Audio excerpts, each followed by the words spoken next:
ओम शांति। आज 10 जनवरी 2023 की बाबा की साकार महावाक्य। प्यारे बाबा बोले, मीठे बच्चे, तुम्हारा यह मर्जीवा जन्म है। तुम ईश्वर बाप से बरसा ले रहे हो।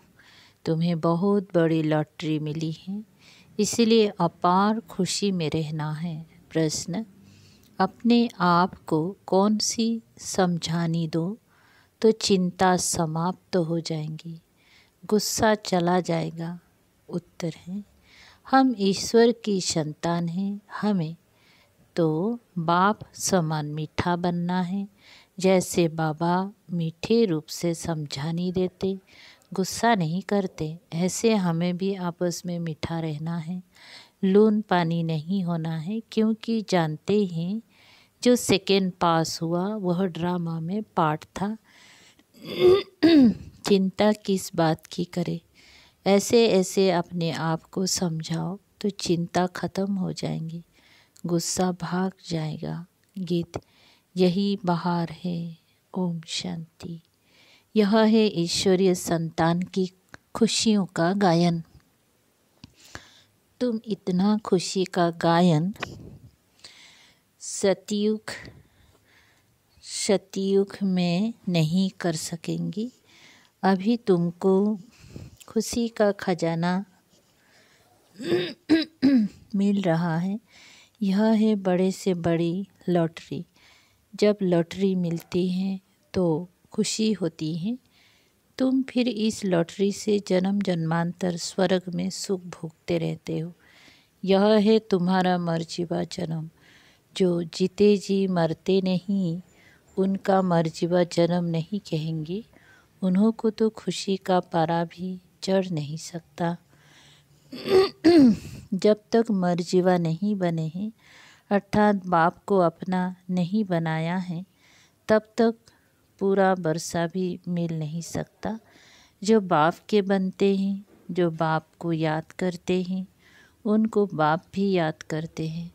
तुम हो ईश्वरीय संतान।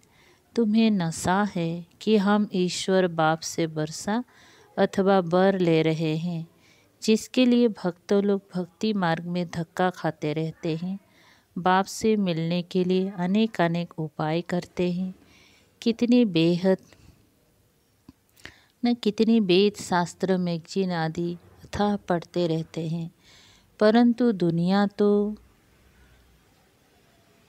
दिन प्रतिदिन दुखी ही होती जाती है। इनको तमो प्रधान होना ही है। यह बबुल ट्री है ना, बबुल नाथ फिर आकर कांटों से फूल बनाते हैं। कांटे बहुत बड़े बड़े हो गए हैं, बड़े जोर से लगते हैं। उसको अनेक प्रकार के नाम दिए हुए हैं। सतयुग में तो होते नहीं, बाप समझाते हैं। यह है कांटों की दुनिया। एक दो को दुख देते रहते हैं। घर में बच्चे भी ऐसे कपूत निकल पड़ते हैं जो बात मत पूछो। माँ बाप को बहुत दुखी करते हैं। सभी कोई एक समान भी नहीं होते हैं। सबसे जास्ती दुख देने वाला कौन है, मनुष्य ये नहीं जानते। बाप कहते हैं, इन गुरुओं ने परमात्मा की महिमा गुम कर दी है। हम तो उनकी बहुत महिमा करते हैं। वह परम पूज्य परम पिता परमात्मा है। शिव का चित्र भी बहुत अच्छा है, परंतु बहुत लोग ऐसे जो मानेंगे नहीं कि शिव कोई ऐसा ज्योति बिंदु है, क्योंकि वह तो आत्मा सो परमात्मा कह देते हैं। आत्मा अति सूक्ष्म है, जो भ्रुकुटी के बीच में बैठी हैं। फिर परमात्मा इतना बड़ा आकार वाला कैसे हो सकता है। बहुत विद्वान आचार्य लोग बीके पर हंसी उड़ाते हैं कि परमात्मा का ऐसा रूप तो हो नहीं सकता। वो तो अखंड ज्योतिर्मय तत्व हजारों सूर्य से भी तेजमय है। वास्तव में यह रॉन्ग है। इनकी राइट महिमा तो बाप खुद ही बताते हैं। वह मनुष्य सृष्टि का बीज रूप है। यह सृष्टि एक उल्टा झाड़ है। सतयुग त्रेता में उनको कोई याद नहीं करते। मनुष्यों को जब दुख होता है तब उनको याद करते हैं, हे भगवान, हे परम पिता परमात्मा, रहम करो। सतयुग त्रेता में तो कोई रहम मांगने वाला होता नहीं। वह है बाप रचयिता की नई रचना। इस बाप की महिमा ही अपरम अपार है। ज्ञान का सागर पतित पावन है। ज्ञान का सागर है तो जरूर ज्ञान दिया होगा। वह सत चित आनंद स्वरूप है, चैतन्य है। ज्ञान तो चैतन्य आत्मा ही धारण करती है। समझो, हम शरीर छोड़ जाते हैं तो आत्मा में ज्ञान के संस्कार तो है ही। बच्चा बनेंगी तो भी वह संस्कार होंगी, परंतु आर्गन्स छोटे हैं तो बोल नहीं सकते। आर्गन्स बड़े होते हैं तो याद कराया जाता है तो स्मृति में आ जाता है। छोटे बच्चे भी शास्त्र आदि कंठ कर लेते हैं। यह सभी अगले जन्म के संस्कार है। अब बाप हमको अपना ज्ञान का वर्षा देते हैं। सारी सृष्टि का ज्ञान इनके पास है, क्योंकि बीज रूप है। हम अपने को बीज रूप नहीं कहेंगे। बीच में जरूर झाड़ के आदि मध्य अंत का ज्ञान होगा ना। तो बाप खुद कहते हैं, मैं हूँ सृष्टि का बीज रूप। इस झाड़ का बीज ऊपर है, वह बाप सच्चित आनंद स्वरूप ज्ञान का सागर है। सृष्टि के आदि मध्य अंत का ही उसमें ज्ञान होगा, नहीं तो क्या होगा? क्या शास्त्र का ज्ञान होगा? वो तो बहुतों में है।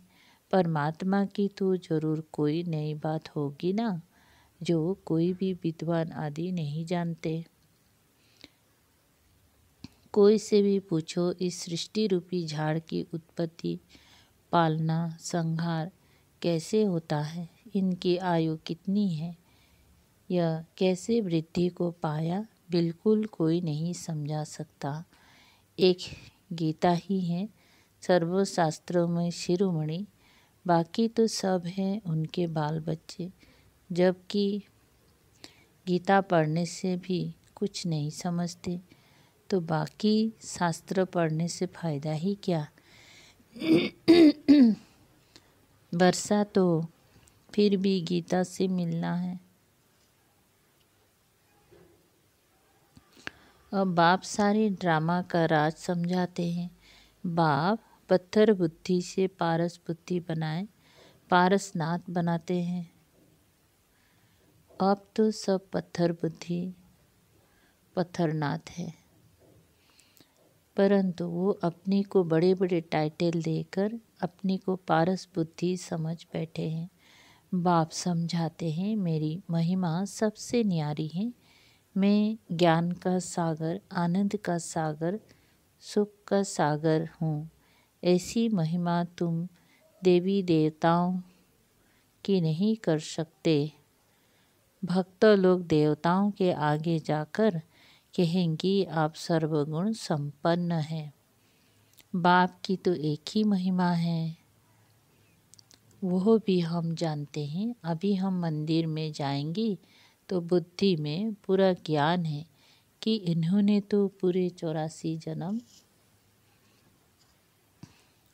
लिए होंगे। अभी अपने को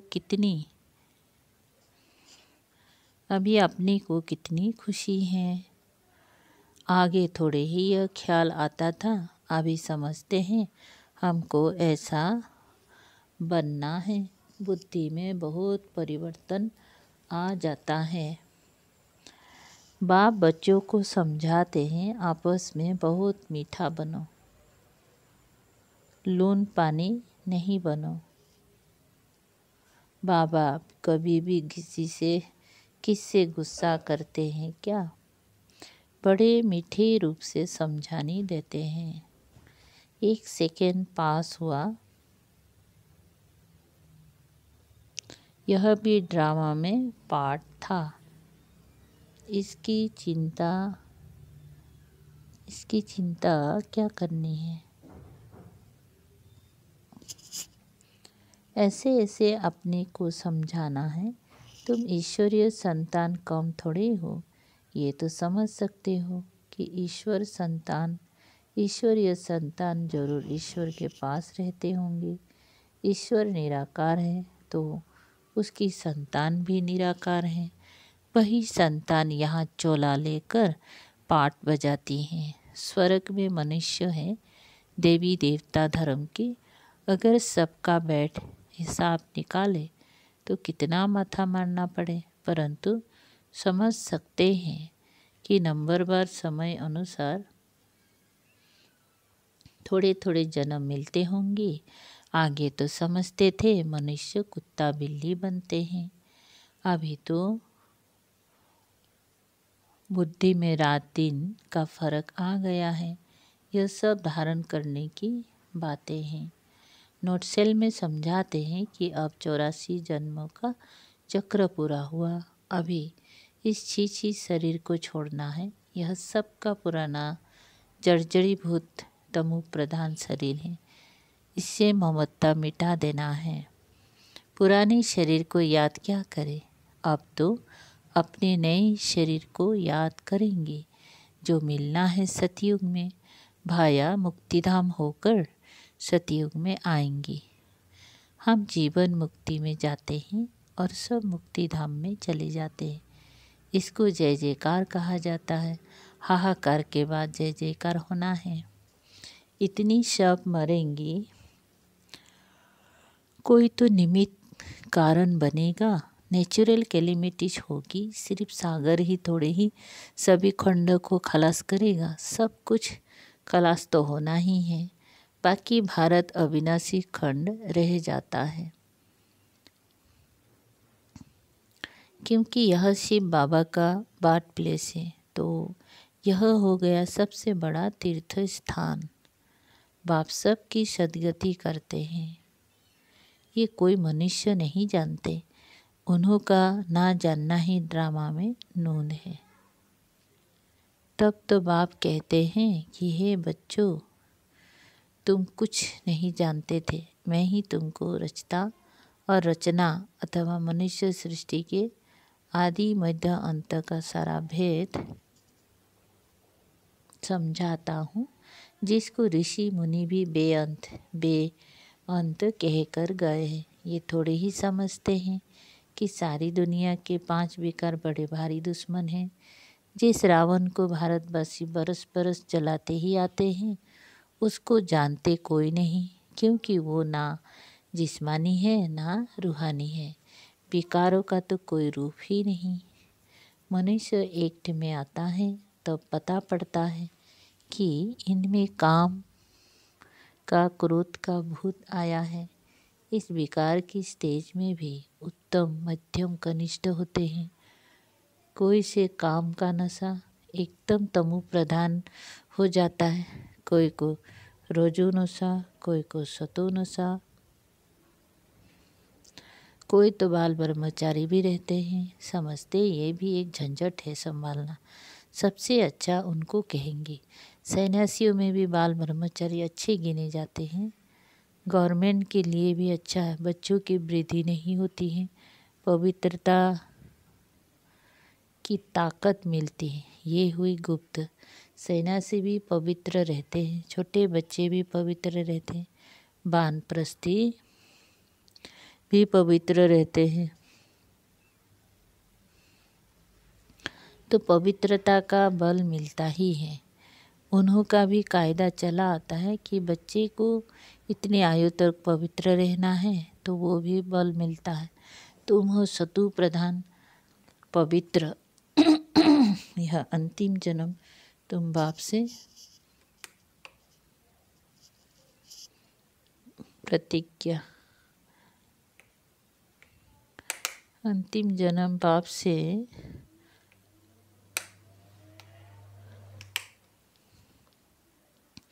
प्रतिज्ञा करते हो, तुम सतयुग की स्थापना करने वाले हो। जो करेगा सो पवित्र दुनिया का मालिक बनेगा।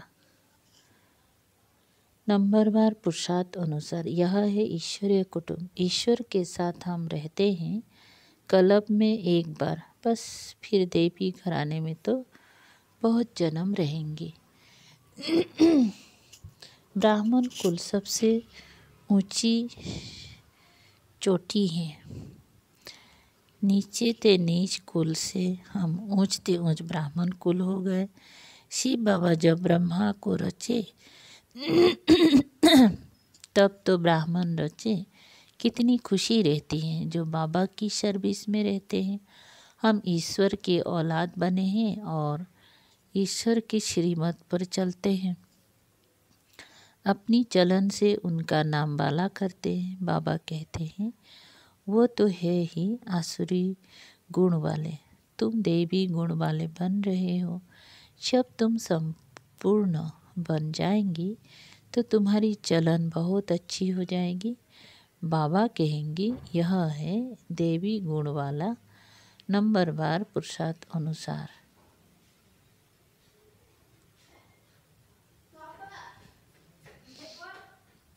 आसुरी गुण वाले भी नंबरवार है। बाल ब्रह्मचारी भी है, सन्यासी पवित्र रहते हैं सो तो बहुत अच्छा। बाकी वो किसकी सदगति कर नहीं सकते। अगर कोई गुरु लोग सदगति करने वाले होते तो साथ ले जाते, परंतु खुद ही छोड़कर चले जाते हैं।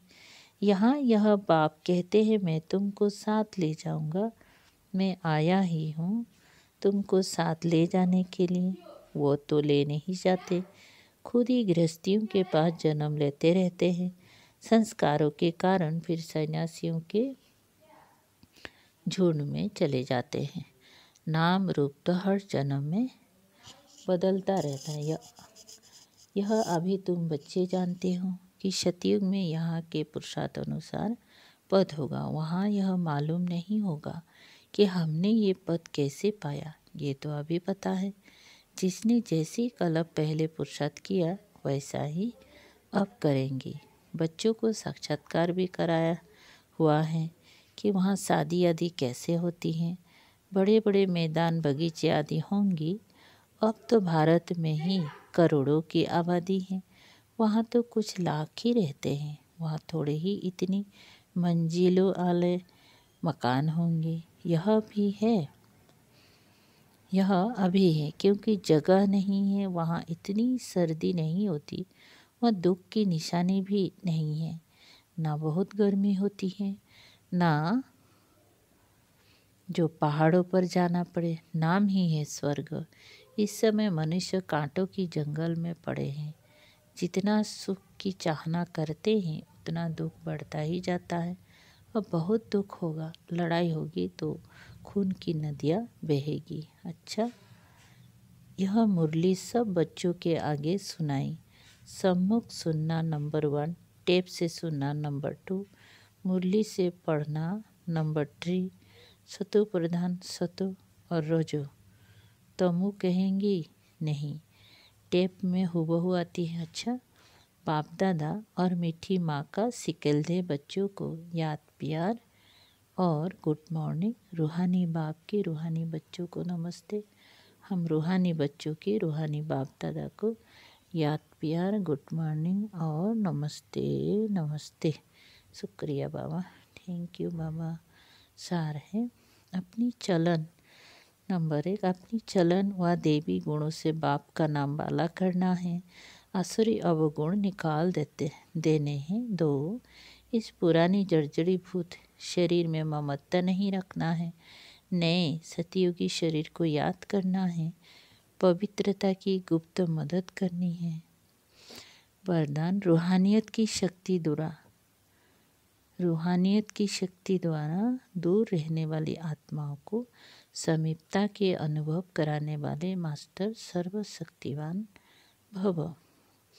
विस्तार, जैसे साइंस के साधनों द्वारा दूर की हर वस्तु समीप अनुभव होती है,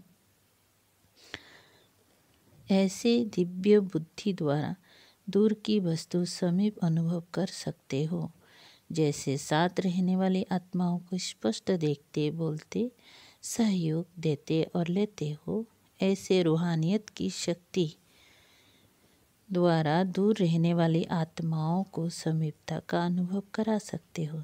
सिर्फ इसके लिए मास्टर सर्वशक्तिवान, संपन्न और संपूर्ण स्थिति में स्थित रहो और संकल्प शक्ति को स्वच्छ बनाओ। स्लोगन: अपनी हर संकल्प को प्रेरणा देने वाले ही प्रेरणामूर्त है। ओम शांति। शुक्रिया।